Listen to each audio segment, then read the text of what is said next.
balungi tubaniriza mu kaseera kana akalungi aka programu yammwe eŋŋanzi programu ey'emisingi. Emisingi gibeerawo ssaawa 2 paka ssaawa 3 ku Salt FM ate ne ku Salt TV namwe abali ku Salt Media app. Abatufunira ku Facebook ya Salt namwe abatufunira ku YouTube ya Salt. Tubaniriza Mukama yebazibwe. Twakkiriziganya nti ffenna bwe tusinkana tugamba nti Mukama yebazibwe. Si lwa kubanga tuli balokole ffenna, naye ate nakyo kiteekwa okubeera mu bwongo obwo nti obulokole bw'abantu bonna. Obulokole bw'abantu bonna. Mukama ffe omutango gwe yasasula ku musalaba egologoosa taliddamu ate kugusasula ng'ayinayo abalala baasasulira. In fact, ensi eri overwhelmed ne population, naye ate eggulu limanyidde ddala ensi erikoma ku bantu obuwumbi bumeka. Buli azaalibwa ku nsi Yesu yamusasulira omutango gw'obulokozi, naye kimukakatako okubanga akima ekyo kye bamusasulira. So abaakinona twebaza Mukama, namwe abatannaba kukinona Katonda kiraba agaba kigabe mujja kukifuna. So mbaaniriza era mbagamba nti Mukama yebazibwe, yebazibwe abakuuma okubanga gye muli nga mukyali balamu, tuli balamu. Mwebale emirimu gye mukola, mwebale emirimu gye mukola. Buli lunaku sijjako bakunyonyola nti olunaku lw'obeera opulaninze by'olikola nalwo obeera okoze, era obeera okoze nnyo. Kyakabenje nnyo okugenda okukola naye nga topulanize ky'ogenda kukola. Nolwekyo okupulaninga ky'ogenda okukola kyamaanyi nnyo n'okusinga lw'ogenda okukikola, kubanga tekina kyekigasa okugenda okukola ku ekyo ky'otamanyiiko. Nolwekyo bwe mba mbebaza emirimu munzikirize mbebaze okuggyako mwabaga nti ffe twebaka bwe basi twakoowa.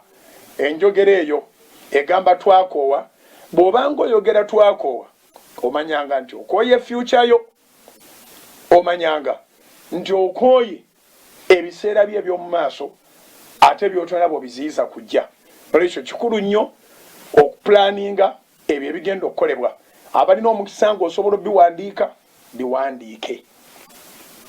Manya w'onootandikira mu bulamu obugenda okuddirira COVID-19.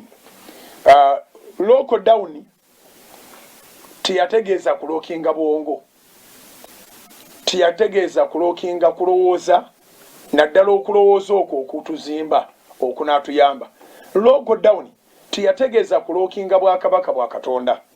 Ffe abeesiga Mukama tumanye nga tewali walala bwe tugenda kujja magezi okuggyako mu Katonda. Nolwekyo mu kutya Mukama amagezi me gasookera, era nzikiriza nga abantu bangi nnyo abaga nti neeteeseteese nnyo ku mulundi guno. Nsaba Katonda atufulumye mu mbeera eno, ebyo by'oteeseteese bifuuke reality. Ebyali ebirooto ne bifuuka okwolesebwa okuwandiikibwa, kaakati ate bigenda okufuuka ebiyimiridde abantu be bagenda okulaba. Olwekyo nkwebaza, si kwebaka, si kulya, naye okupulaninga. Abali emitala w'amayanja tubasabira, abali mu Uganda muno tubasabira. Salt Media yeewaayo okukola loolo lyayo ey'okubanga esaba ate ng'eyigiriza. Tetwagala ove mu mbeera eno nga waliwo embeera endala esobola okuddamu okumala gakuteeka wansi. Okitegedde. Tubikule Bayibuli mu Ngero essula ya 30. Bayibuli mu Ngero essula ya 30. Njo mwanyumiddwa nnyo emisingi twayogedde ku kwebaza. Leero tuddeyo wali okuyiga nga tuyigira ku musajja ono ow'amagezi agateegaanika. Katonda gwe yawa amagezi gaatabangako muntu mulala gwe yali agawadde, we yamusuubiza nti tagenda gagaba bwe gatyo. Nolwekyo ffenna baawadde amagezi, tetwenkana Sulemaani. Kati gw'otenkana tomuwalananga. Mwagalenga, noonya ekyo kyakusingako obeeko ky'osobola omuyigirako. Osobola okiwandiika ekyo bw'obanga ozze mu pulogulaamu y'emisingi nga weetegese. Gw'otenkana naye tomuwalananga. Mwagalenga, noonya ekyo kyakusingako osobola omuyigirako. Tugenze mu ngero essula ya 30 olw'omusanvu olw'omunaana n'olw'omwenda. Proverbs chapter 30 verse 7, 8 and 9. Mwebale abasabi, mwebale abeegayirizi, mwebale abasiibi, mwebale abanoonya Mukama. Ddala Katonda atuviiriddeyo. Ow'ebbali era atabiriimu ye yeeyogeza. Kati wamusiibye ennyo ne musaba nnyo, temulaba nti tawulidde? Katonda tasobola kubanga tawulidde n'obanga okyali mulamu. Ekyokubanga okyali mulamu kyokka kiraga nti Katonda ataddeyo omwoyo ku byoyogeddeko. Kandi Katonda ono bw'aba yanukula Essaala tayanukuza kantu katono, tayanukuza kantu kintu kiri mu makkati awo, ayanukuza ekisembayo, ayanukuza kinini. Kyetuba tulina okubeera nga tunoonya okwagala okwo, his will, okwagala kwe, kubanga okwagala kwe kulina ansa gye twetaaga. Bayibuli egambye mu ngero 30 olunyiriri olw'omusanvu olw'omunaana n'olw'omwenda agambye bw'ati: nkusabye ebigambo bibiri, tonnyima nga sinafa. Jangawo ebigambo ebitaliimu n'ebyobulimba bibe wala nange. Tompanga bwavu newankubadde obugagga. Ndiisanga emmere gye neetaaga, nneme okukkutanga n'enkwegaana n'enjogera nti Mukama ye ani. Era nneme okuba omwavu n'enziba n'enjogera obubi erinnya lya Katonda wange. Ebyokuyiga biri wano biyitirivu. Ebyokuyiga biri wano kamaala ak'abasoga kennyini. Nkusabye ebigambo bibiri, tuddemu tukole ka recap. Twagamba nti bw'oba ogenda mu maaso ga Mukama beera ne prayer points. Ne tugamba nti abasinga obungi bagenda mu maaso ga Mukama ne basaba ate ne basabira obudde bungi, ne basaba n'emyaka mingi nga tebalina kye balina. Wano bw'oba ogenda mu maaso ga Mukama beera organized, beera ne prayer points. Tuli mu programu ey'emisingi. Bonna abaali basabye twagala okubasomako tulabe lwaki baafuna bye beetaaga, so nga ate n'ennyiri tozijjaawo eziga nti musaba bubi ne mutaweebwa. Nali ndabyeko nze ng'omusumba, omuwala najja mu ofiisi nga ze kusaba, ayagala musabe naye, ayagala omulimo wano, ayagala visa agenda bweru, ayagala embaga wano. N'omubuuza naye kaakati ekituufu ky'oyagala kyekiriwa? Oyagala mulimo wano, oyagala visa, oyagala genda bweru, oba oyagala mbaga wano? Kuba mbaga ye esobola okusanga yonna gy'oli. Naye Katonda ayagala abantu abeeteeseteese, people who are prepared. Kikulu okubeera wano n'okubeera eri. Naye mugambe nti njagala omulimu ono nkolerewo emyaka egi, oba njagala omulimu ono nkolerewo omwaka ogwo, then njagala nsimbule wano ngende ebweru male emyaka gyange egi 3, then njagala nkomewo nfumbirwe, oba njagala nkomewo mpase. Naye bw'omugamba nga byonna obifuutiisaawo newankubadde nga yayina amagezi agabikuteekululira, naye tebijja kukugasa kubanga tobyetegekedde. Gy'onoogenda okusaba omulimu banaakuyita ate nowa visa n'akuwa. Abantu bangi abeetaaga emirimu, mujja kukola interview y'abantu 50, baweeko ogwe bali batambule, ate baba bakakuwa ate mu myezi 2 ate ng'ogenda. Era kati abakozesa ab'obuvunaanyizibwa balagaana n'abakozi banga kiri baagala okubeera waawo. contract ezisinga obungi zitambulira mu myaka ebiri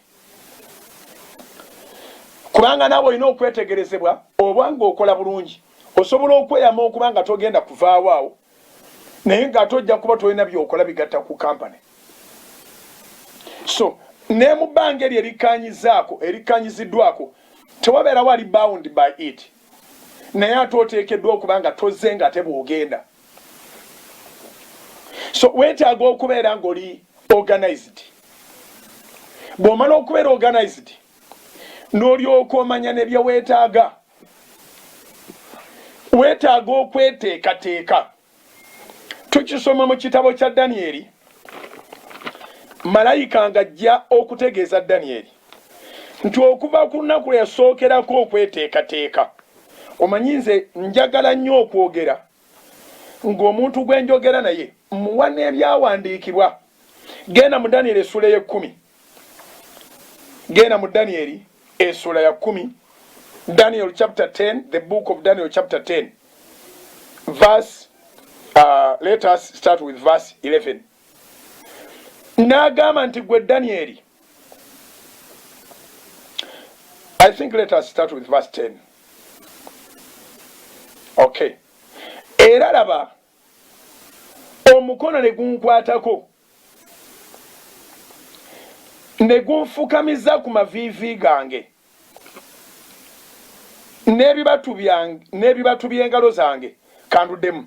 Danyeri essula 10 onyirwa 11 onyirwa 10 rather. Era laba omukono ne gunkwatako ne gunfukamiza ku maviivi gange n'ebibatu by'engalo zange. Tugenze kule 11.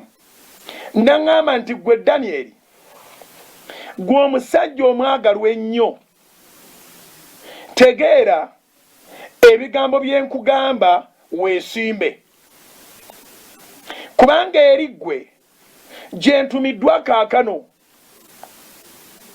Era bwe yamala okuŋŋamba ekigambo ekyo ne nnyimirira nga nkankana, n'alyoka ŋŋamba nti totya Danyeri, kubanga okuva ku lunaku lwe wasookerako okuteekateeka omutima gwo okutegeera kyekintu teyo. Ngenze mu Danyeri essula 10 olunyiriri olw'e12 nga nnoonyaayo okweteekateeka olw'okusaba. Daniel chapter 10 verse 12. N'alyoka ŋŋamba nti totya Danyeri, kubanga okuva ku lunaku lwe wasookerako okuteekateeka omutima gwo okutegeera n'okwewombeeka mu maaso ga Katonda wo, ebigambo byo byawulirwa, nange nzize olw'ebigambo byo. Maakinga olunyiriri olwo. Maakinga olunyiriri olwo. Danyeri essula ya 10 olunyiriri olw'e12. Lugamba nti n'alyoka ŋŋamba, twategedde already malayika yayogera naye. Essula eno gyesomere naye nze ŋŋenzeewo olwa point eyo. N'alyoka ŋŋamba nti totya Danyeri, kubanga okuva ku lunaku lwasookerako okuteekateeka omutima gwo okutegeera n'okwewombeeka mu maaso ga Katonda wo, ebigambo byo byawulirwa, nange nzize olw'ebigambo ebyo. Olw'e13 nalwo lwetaaga naye luli lwo lumaakinge. Naye olwo olw'e13 naye omulangira w'obwakabaka obw'e Buperuzi nanziiza ennaku 21. Naye laba Mikayiri omu ku balangira abakulu najja okunnyamba, n'embeera eyo wamu ne bakabaka ab'e Buperuzi. Amakulu gaakyo nti essaala ye esobola okuddibwamu, naye malayika ng'aleeta ansayo, kubanga bamalayika gy'emyoyo egiweereza. Ebyo byonna nja bisomesa mu pulogulaamu y'emisingi. Waggulu awo emyoyo emibi egyagwa baali bamalayika abaagwa ne Lusifa, bali n'obusungu n'obukambwe n'obukaali, nga bw'olaba nti omuntu eyakyuka aba muntu nga gwe ng'alina omutima n'obulamu n'omukka mukozesa gumu, ninga asobola okukuba ekiso. Kale ne bamalayika bano abajeemu babi nnyo ate nga baalaalira mu bbanga awo abasinga obungi. We bakolera ne biliyoni yaabwe, Lucifer yabalima nti basobola okufuuka nabo ab'amaanyi nga ye afuuse Katonda mu lugiimu ye, ng'ekisanja kya Katonda y'abatonda bonna kiweddeko. Kaakati bamalayika abo bali awo. Kati malayika ono aleeta ne apology ewa Daniel nti for 21 days he was held in the heavenly realms by the Persian angels. Bamalayika abo babi nnyo. Abefeso 6:12 kyava agamba nti ffe tetumegana na mubiri na musaayi, naye tumegana n'emyoyo emibi egy'ekizikiza eky'omu nsi muno, egy'omu biseera bino eby'amasaza n'ebyo ebikutte mu bwengula. Abasabi mulina okukitegeera ng'ekyo nti waliwo ebikutte mu bwengula tebisinga Katonda maanyi, not at all. Era tebisobola kuziyiza Katonda kukuddamu, not at all. Naye eno bw'ogayaala ekyokuddibwamu kyo kisobola okujja nekimala myaka na myaka waggulu awo. Kyobalaba nti bw'oba musabi wano ofuna discouragements nyingi, osobola okugiving up on praying. Osobola okusaba omwana n'alabika nga atali kuweebwa. Osobola okusaba omwami n'alabika nga atali kuweebwa. Osobola okusaba omukyala n'alabika nga atali kuweebwa. Osobola okusaba omulimu ne gulabika nga ogutali kuweebwa. Osobola okusaba okwongezebwa ku musaala n'olabika nga atali yongezebwa. Osobola okusaba okuwonyezebwa n'olabika nga atali wonyezebwa wadde tofudde. Era nze bulijjo abantu bwe bajja ne baŋŋaani Musumba, nsabye nnyo, nsiibye nnyo, buli wolangirira n'enkibeeramu naye siwona. Bw'omala emboozi yonna ekibuzo kyange kibeera eki? Wafa? Njogera na mufu? Ndabika sitegeera wendi natuuse dda mu bafu? Musumba sinaba kufa, well and good. Teweewanga maaka nti osabye nnyo nga ansa tennaba kujja. Waliwo ensonga lwaki ennyiriri zitugamba nti musabenga bulijjo ate obutayosa. Alright? Kati malayika ono annyonnyola Daniel nti olw'okuba Daniel tiyassa mukono, olw'okuba Daniel tiyabivaamu, eggulu lyaweereza malayika omulala omukambwe gwe bayita Mikayiri, waliyo amagye ne ranks, kyava abeera Mukama Katonda omukulu w'eggye.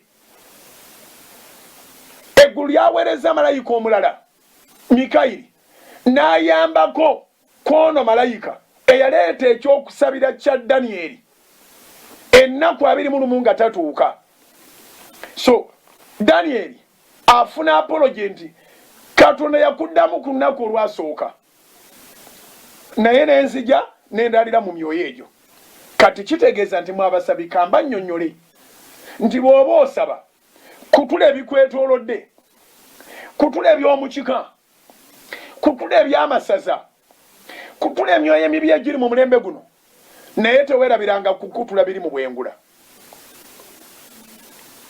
Don't you ever forget to break the spirits in the heavenly realms. Kutulanga emyoyo egyo egy'omu bwengula. Kutula. Tonazaala yongera osabe okutule. Tonafuna mbaga yongera osabe okutule. Wansi mu nnyanja mu bbanga ne mu bwengula. Tonafuna mulimu togayaala. Messages bw'olaba zitandise okujja gy'oli nga zikulaganga bw'osabye ennyo. Olusaba ekikabe batera otugamba osabye nnyo. Kati ndowooza okkiriza nti otojja kufunayo omusajja. Okkiriza nti mu kkanisa teri, kubanga banno bonna bafumbiddwa. Okkiriza ndowooza biganye eyo. Kati ndowooza tusobola okugenda ne nkutwalako ne bakusala emisale oba ne bakunaaza, ne bakunaazaako ebisira ne bakwambulula. Your aunties, your relatives, will always come to discourage you, to take you to alternatives, to make you leave your God. Kati toyina kugwamu maanyi ate abantu abo beboogera tebisigala awo obiyingiza mutwe ogenda okuddamu okusaba oba bwaba webasa ekirongolowooza noddamu n'olowooza n'ogamba naye okuba essaala zange teziddwamu kati n'olekerera essaala z'obadde osaba ate n'otandika okubuuza Mukama lwaki takuwulira kati Mukama lwaki tompulira oba oyagala akuddemu ki? You don't have to go to God to complain. Toteekeddwa genda maaso ga Mukama ng'ogenze kwemulugunya, ogenda maaso ga Mukama ng'ogenze kwebaza, ogenda maaso ga Mukama ng'ozze kwongereza ku ssaala yo. Newankubadde ng'olina ebikukoonaakoona, newankubadde ng'olina ebikusookaasoka, sigala ng'oli steady. Sigala ng'oli steady, ng'oli focused. So Daniel olunaku lumu, ennaku bbiri, ennaku ttaano, ennaku 10, 15, ennaku 2, ate Saara yali akyagikola kata, yali akyagikolokota aba kukalakata oba kukolokota, yali akyagenda maaso ne Saara. Era yeekanga nnyo nga malayika asse gy'ali. Tuddemu tusome Daniel essuula ey'ekkumi, kati nnyongezaayo ntandikire ku lwa 9, luli navudde ku lwa 10. Era naye ne mpulira eddoboozi ery'ebigambo bye. Era bwe nawulira eddoboozi ery'ebigambo bye, nali neebasa otulo tungi nga nfunamye amaaso gange nga gatunulira ettaka. Era laba omukono ne gunkwatako ne gunfukamiza ku maviivi gange n'ekubibatu by'engalo zange. Naŋŋamba nti ggwe Danyeri, ggwe omusajja omwagalwa ennyo, tegeera ebigambo bye nkugamba, weesimbe, kubanga eri ggwe gye ntumiddwa kaakano. Era laba bwe yamala okuŋŋamba ekigambo ekyo ne nnyimirira nga nkankana, n'alyoka ŋŋamba nti totya Danyeri, kubanga okuva ku lunaku lwasookerako okuteekateeka omutima gwo okutegeera n'okwewombeeka mu maaso ga Katonda wo, ebigambo byo byawulirwa, nange nzize olw'ebigambo byo. Naye omulangira obwakabaka obw'Ebuperusi nanziyiza ennaku 21. Naye laba Mikayiri, omu ku balangira abakulu, mu ggulu waliyo bamalayika, waliyo abalangira abakulu abatalifa bamirembe na mirembe, abatakaddiwa, abasobola n'okujja olwaleero olw'essaala z'obadde osaba nga ziringa ezitaddwamu, naye nga Mukama yakuddamu ddanga bamalayika abaleeta ansa zo balina obalaalidde. Kwe kusaba kwange Katonda atume malayika Mikayiri, omu ku balangira abakulu, oba ku bali abalangira abakulu, abeeko gw'atuma essaala yeddibwemu, in the mighty name of Jesus, the Son of the living God. Say amen. Naye omulangira bwakabaka bw'Ebuperusi nanziiza ennaku 21. Naye laba Mikayiri, omu ku balangira abakulu, najja okunnyamba n'embeera yo wamu n'ebakabaka ab'Ebuperusi. Kaakano nzise kati Danyeri abo balina okuva mu ssaala. Waliwo ebyokuyiga bingi awo. Tovanga mu ssaala nga tonnafuna kye weetaaga. Tovanga mu ssaala nga tonnafuna kye weetaaga. Nze nazaalibwa Masaka, nakulira mu kyalo, naye twavangayo nga bakutumye okuva eri munda ojje mu nnyendo okulwebukakkata ogule ku kyennyanja ekiri fresh, either okigula kyabakuza ku kiti oba okigula mu nnyendo. Naye nga okusinga bakadde baagala nnyo tutuma mu nnyendo. okitegeera kubanga ekyomunyendo nga bwe bakijja bukakata bwe baggukiraawo wabeerangawo pickup nga kwebiri biri fresh nnyo. Kakati lwaki nkuleetedde story eyo nti twatambulanga mayiro kumpi 2 naye bakutumya ekyannyanja ekyokutuuka ekisoso oba okutuuka mu Kajjansembe oba okutuuka ekijja bwemi n'otuula. You are wasting a lot of your time. Bw'oba ogobye main ekyokuyita ekingo n'otuulika ekingo n'otuula oba n'otuula Kabaale oba n'otuula ekyabakuza omala biseera byo nga bazadde mulimu ne lwe babeera specific toleeta ku by'okukiti ekyabakuza. Genda mu nnyendo babyawula. So bwe wabaferanga emigojo ng'ogifuna babimanyi. So naye ebbanga ly'okoma okutuula weefiriza wekka era nali nakyeyigiriza nti bwe mpulira nkooye nnyongera kwanguwa. Bwe mpulira nkooye nnyongera kwanguwa kyampa training ennungi nti ne bwe mba nsaba nga ndi ku radio oba nga ndi ku TV ne bwe tuba mu kisaawe nga mu Nambole mutera okuteeka Independence Night oba ku Kanani nze nsobola okukwata essaawa 6 ez'essaala nga nensaba buli muntu n'awulira ng'ensonga yena gyogeddeko kubanga omwoyo omutukuvu andaga abantu bangi bwe mba ndi mu kusaba. Abamu nga baasaba dda nga beetaaga abakwasizaako naye kiri kye neeteekamu nga nkyali mutono ne bwe naatuula mmala biseera ekyegyo tekikola mu lugendo. Omugezi ayanguwa amaleko. So kyankwata nti bwe mba nsaba essaala bwe mpulira nga ŋŋonda bwe mpulira nga ndabika ngenda kukita nga n'ebirowoozo bye nabicommunicating nga bigamba nti lekerawo kati ogende mu njiri naye nga ate mpulira ekyokulekerawo okgenda mu njiri tekinnabaako na bwe kyabadde abantu nkyawulira omwoyo omutukuvu nga nti sabira owa kino sabira owa kiri sabira owa kino sabira ow'ebweru sabira owa wano. Kati kyenkolaawo I ignore the whole system that tells me to sit down that I'm tired. I push them more. That's the secret why I can pray for many hours with you. Abamu mutuula n'okutuula oluusi ndaba nga tumisaawe Nambole nenziramu ne mbasitula buto ndaba nga tuli ku Kanani nenziramu ne mbasitula buto omuntu n'atuula emirundi 3 ekivaamu n'agamba omusajja atulemeddeko kanyimirire. Waliwo nawe otuulira sitaani yaba ayagala otuule oba omuli bubi. So twayongeranga mu bwongezi maanyi n'ogenda mu nnyendo ku kiva ebukakata n'ogula engege y'abandi gye baakutumye n'ogitwala ewaka. Ne bw'oba oddayo era olugendo nalwo luba luwanvu, ne bw'oba ojja era olugendo luba luwanvu. Naye nze nali neemanyiiza nga situula wansi wa bisiikirize, situula ku miti, nsigala ngenda mu maaso. Naawe omusabi njagala kukugamba ng'abazadde bwe baatutumanga ebyennyanja nga toyinza kuwumula nga tonakituukako. Naawe towumulanga teweewaaniranga mu kusaba nga tolina ky'olaga. Towulirizanga bakugamba nti kati ky'olagawo kiriwa.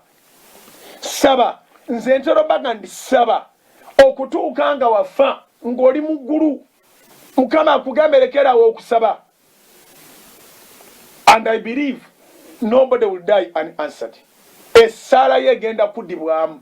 Katonda tagenda kubeerayo ng'ali mu luyogaano lwa kuleekaana n'abantu abaga nti ky'ogamba ndekerawo okusaba natuuse mu ggulu nga tompadde. Ajja kuwa. Naye Essaala eyagala persistence. Essaala eyagala consistency. Ebintu byonna mu nsi nga tunabagenda mu kitundu kyakubiri ekya programu eno njagala otegeere nti ebintu byonna mu nsi bw'obanga onoosucceedinga byagala kye bayita okunyiikira. Nyiikira mu buli kintu kyonna, nyiikira. Obunyiikivu Bayibuli kyeva egamba mu ngero essula ya 22 olunyiriri lwa 29 nti olaba omuntu anyiikira mu mulimu gwe oyo alituula ne bakabaka so talibeera mu maaso g'abakopi. Olaba omuntu anyiikira mu mulimu gwe oyo alituula ne bakabaka so talibeera mu maaso g'abakopi.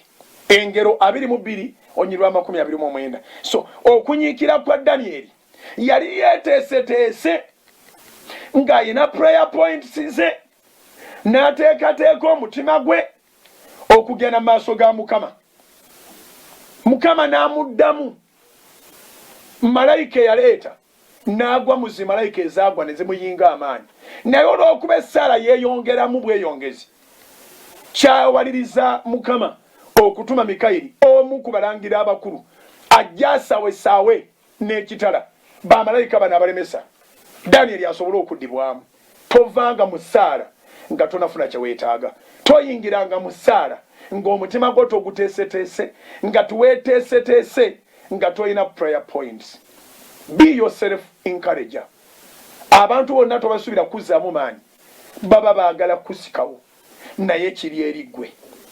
Katugende mu kitundu ekiddako, nga tunagenda mu kitundu ekiddako tusookawo obulango. Of course tova ku Salt FM, Salt TV, Salt Media App, tumale okuva mu bulango. Kyemanyi olina ky'oyize, tukomewo twongerezeeko. Soul Television, Femunyo.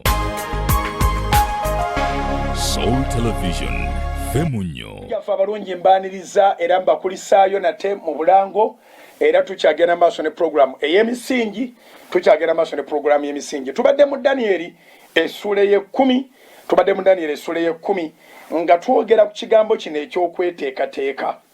Naye ate tusanzeemu obuntu bungi obulala. Tusanzeemu obuntu bungi obulala. Danieli essula ye 10 olunyiriri olw'ekumi n'olumu lugamba bwe luti, n'aŋŋamba nti ggwe Danieli, ggwe omusajja omwagalwa ennyo,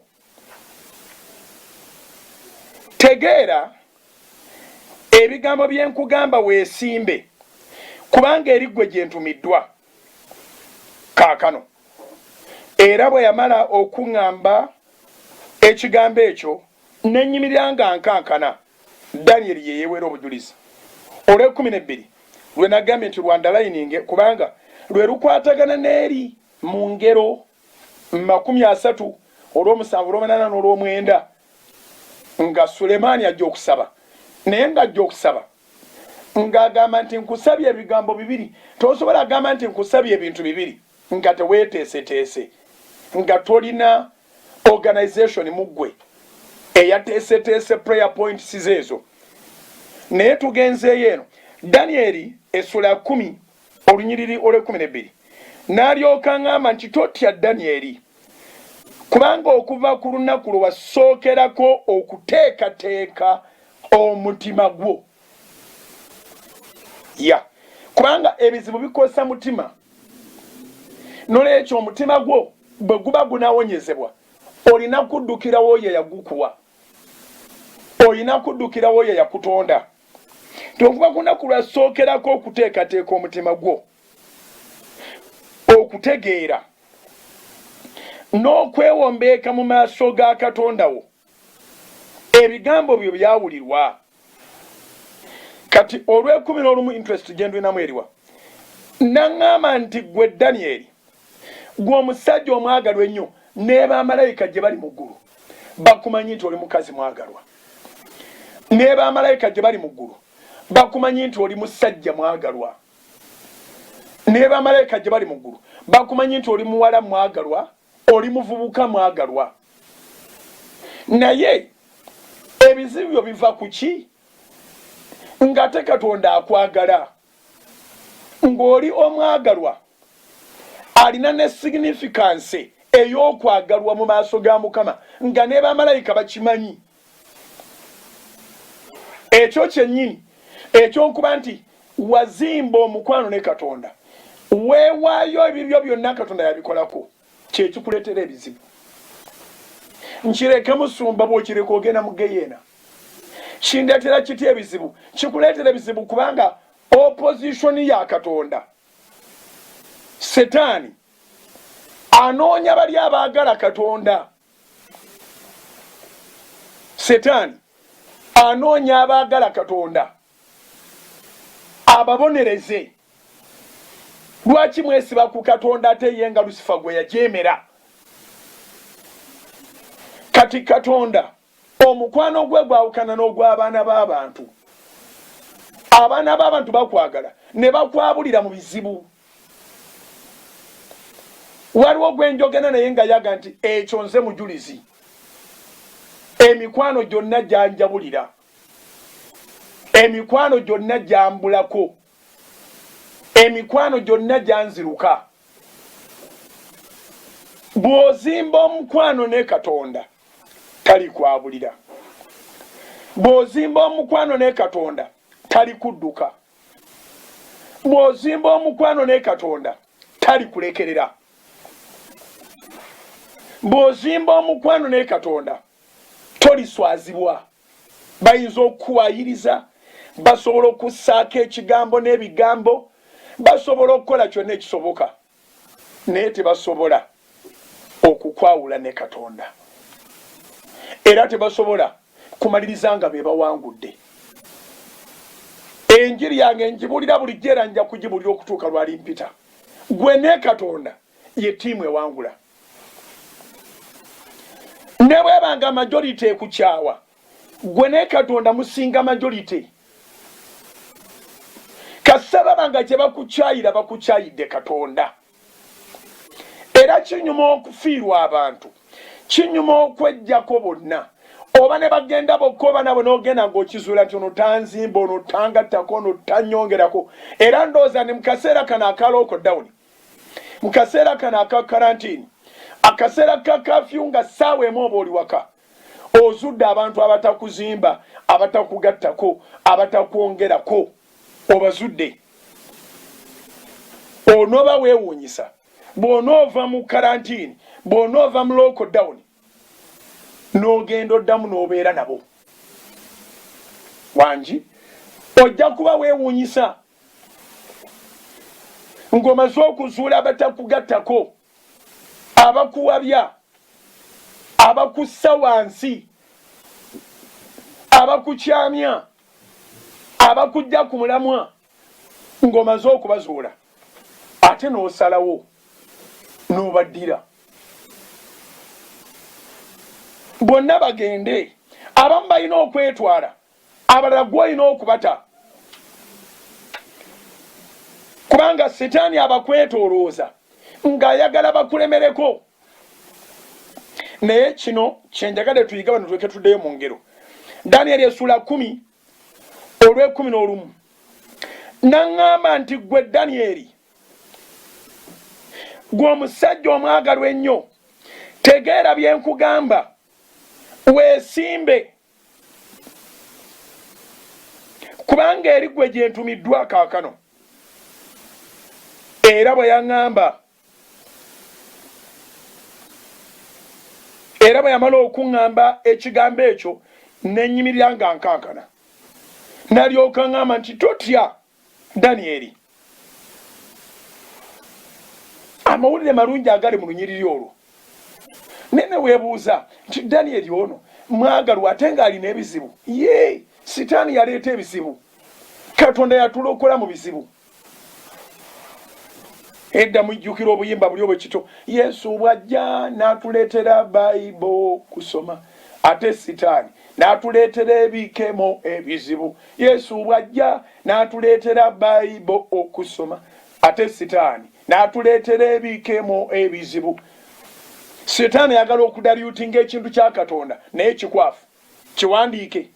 Setaani ayagala okusaabulula ebintu bya Katonda naye bikwafu, bikwafu, bikwafu. Ogenda kuwangula mu buli ngeri yonna, okuyita mu kweteekateeka, okuyita mu kumanya ky'oyagala mu maaso ga Katonda, okuyita mu kusuubira n'okukkiriza, okuyita mu kukola, obulamu bwo ogenda bwomaliriza bulungi. Zikusooka ne zitakuva mabega. Bwe zikusooka, zina engeri gye zikuzimbamu, zina engeri gye zikugumyamu, zina engeri gye zikugumya. Yesterday I told you, your suffering is not about your death. But if you're not graced so much to get all this revelation, you can pass on. okubonaabona kwo tikutegeeza nti ogenda kufa. Ne bakadde baffe bakyogera dde okubonaabona si kwe kufa. Yawula okubonaabona ku kufa. Naye ekigambo ekinzijira nakigambye ejjo, okubonaabona kukusindika mu kukola ennyo. Okubonaabona kukusindika mu kukola ennyo. Era nzikiriza nti lockdown ng'evuddewo buli muntu agenda kukola nnyo. Ne bwe wanaasigalayo omwezi gumu oba emyezi ebiri tuddemu tukole tumaleko omwaka, ojja kwekanga nga guno omwaka oguggyemu amakungula agasinga ge wali ofunye mu mwaka. Kubanga tubonyebonye omwezi gumu, tubonyebonye emyezi ebiri, tuyinza oba tugenda kubonaabona emyezi esatu, ne bwe ginaabeera emyezi ena. Njagala okimanye nti omwaka gwa myezi 12. 12 yawulako emyezi ena, wasigayo 8. Katonda olowooza yeetaaga myezi 8 okukolera? Olowooza Katonda yeetaaga myezi 10 okukolera? Katonda mu mwezi omulamba ayagalamu akatikiti kamu akuviireyo. Ngambye eki? Mu mwezi omulamba Katonda ne bwafunamu akatikiti akasekonda aka kimala. Mwesige, mukkiririzeemu, mufuule essuubi lyo, byonna byonna by'oyaayaanira bibeere nga osuubira mu ye, bigenda kutereera. Bw'osaba togayaala, kubanga Katonda addamu essaala. Obugayaavu mwana w'omuntu ng'ali wano wansi buleetera bamalayika bagwa ne Setaani okuziyiza ebyamagero bye. Ndidda n'ekisomesaako extensively kati nga tuli mu njiri, naye kati tuli mu program ey'emisingi, naye ndikisomesaako extensively nga tuli mu njiri. Era bwe tulimala okukisoma ne tukinyikizaamu, tulikwata essaala ng'ekutulayo byonna byonna byonna ebyali byalemerayo. Tuzeeyo mu ngero wano kizudde nti okweteekateeka kukulu. Daniel essula 10 olunyiriro 12 Lugambe n'alyoka ng'amba nti totya Daniel, kubanga ovuga ku lunaku lwasookerako okuteekateeka omutima gwo, okutegeera n'okwewombeeka mu maaso ga Katonda wo. Ebigambo byo byawulirwa, nange nzise olw'ebigambo byo, kubanga yagenda maaso ga Mukama nga yeeteeseteese. Engero 30 olw'omusanvu olw'omunana n'olw'omwenda. Nkusabye ebigambo 2, meaning you have a prayer point. Or you are organized that you have prayer points. Weeteeseteese, olina ennyingo ez'okusabira, olina ennyingo essaala y'omwekulukutira, olina emiramwa essaala y'omwekulukutira. Nkusabye ebigambo 2 tonnyima nga sinnafa. Jangawo ebigambo ebitaliimu n'ebyobulimba bibe wala nange. Tompanga bwavu newankubadde obugagga. Ndiisanga emmere gye neetaaga. Nema okukutanga ne kwegaana ne njogera nti Mukama yaani. Era nema okuba omwavu n'enziba ne njogera obubi erinnya lya Mukama Katonda wange. Wano waliwo ebyokuyiga bingi nnyo. 1. An effective prayer is a prayer generated by yourself. An effective prayer is a prayer that you generate. It's not a prayer that you recite. The recited prayers are okay with the people who wrote them first. Essaala ekola yessaala yo evudde ku mutima gwo, evudde mu kumanya bye weetaaga, so si ssaala enziremu gye baawandiika. Essaala gye baawandiika bannaddiini mwenna abali ku Soloti TV Salt FM munkwate bulungi, si mbi si nfu, naye entuufu eri omuntu ogwo eyagiwandiika. yawandiika okusinziira ku mbeera yali eriwo, yawandiika okusinziira ku bye yali ayitamu, yawandiika okusinziira ku mulembe gwe yalimu.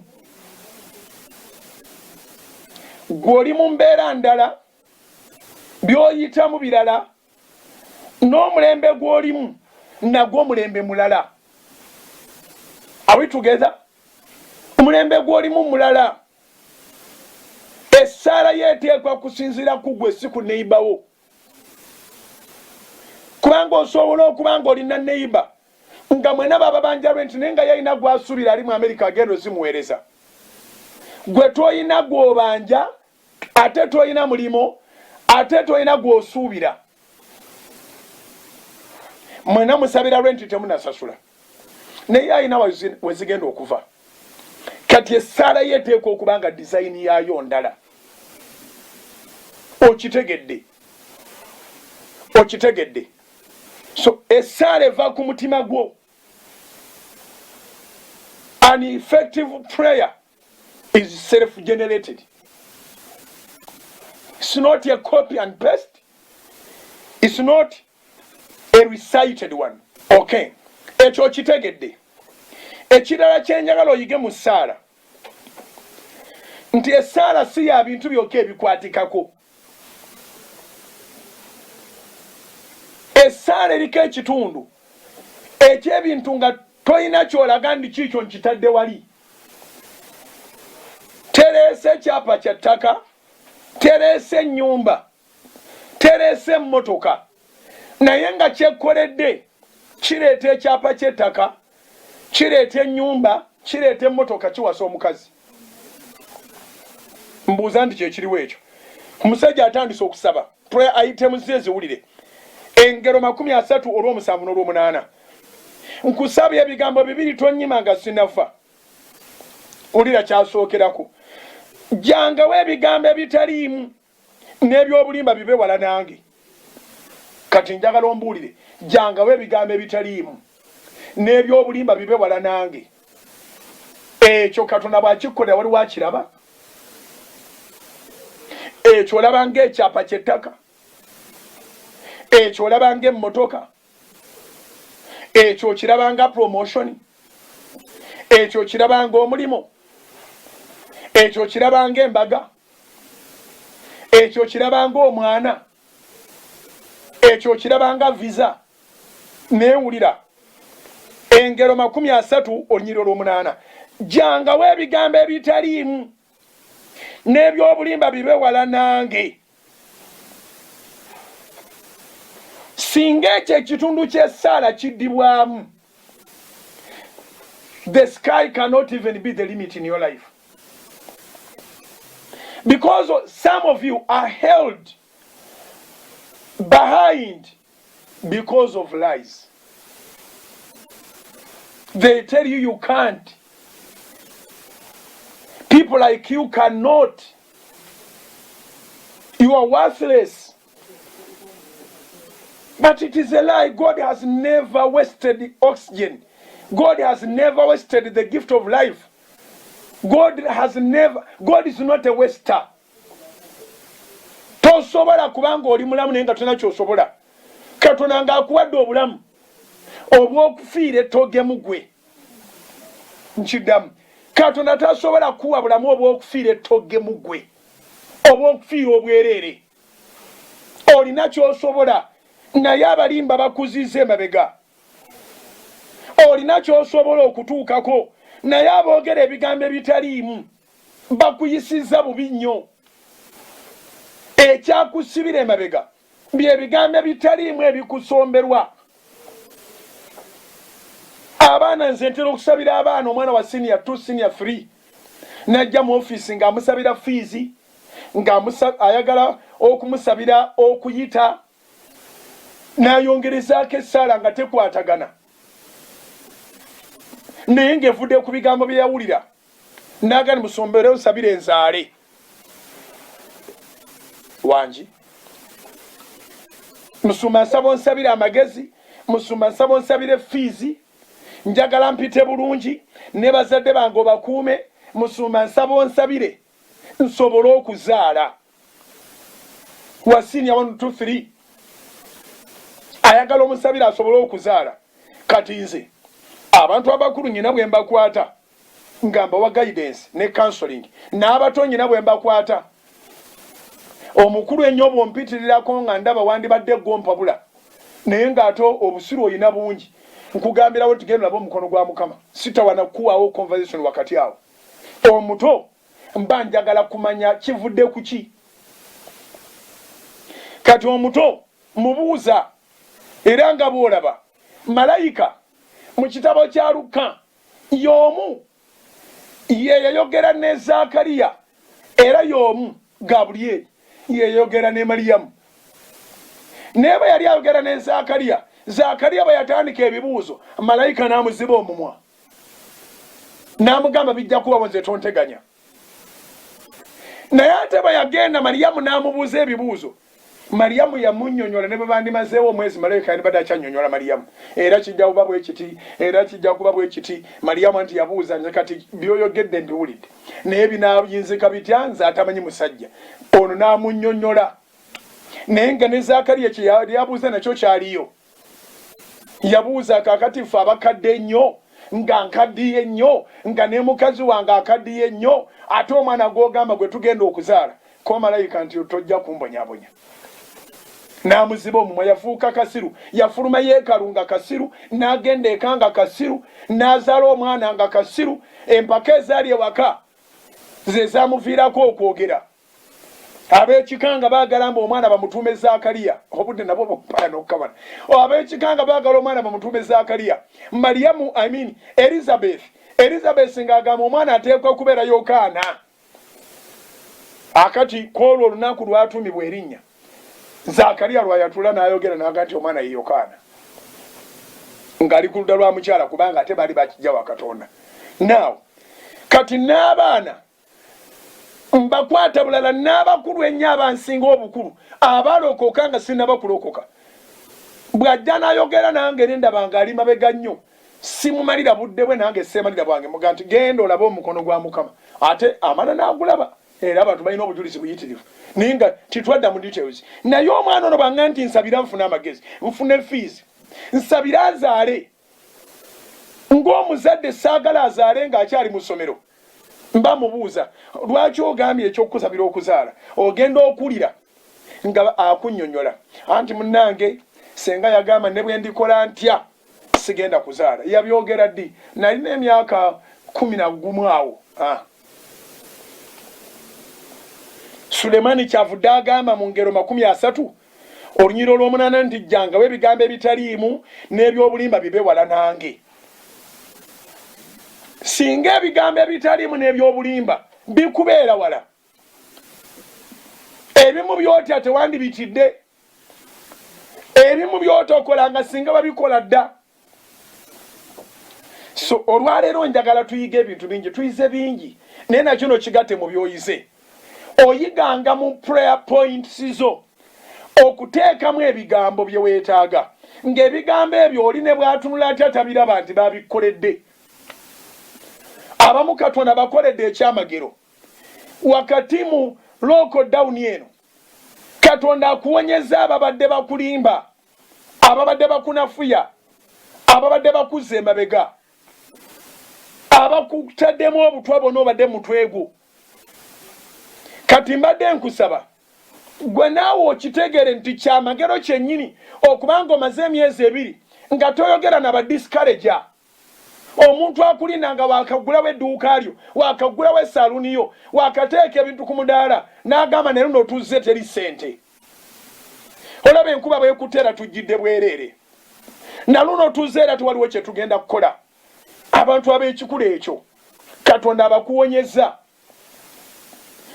abamu bakyakulondoolera ku ssimu yo nfundikira program nga nkuga nti you have the power to delete, you have the power to block, you have the power to do what? To ignore.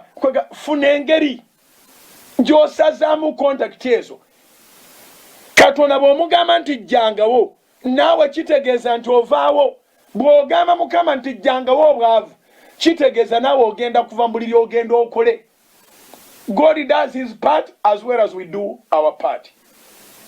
Mbagaliza obulungi ba Mukama, nsaba Katonda akuwonye abalimba aboogera ebyobulimba, nsaba Katonda akuwonye engeri zonna ezitali za bwa Katonda ebadde bikuziza emabega, ebadde bikwavuwaziza, oyongere okubizuula naye abikubikulire. Ne programu ero menejjanga naye yongere okubaako ebigambo byeyogera naawe.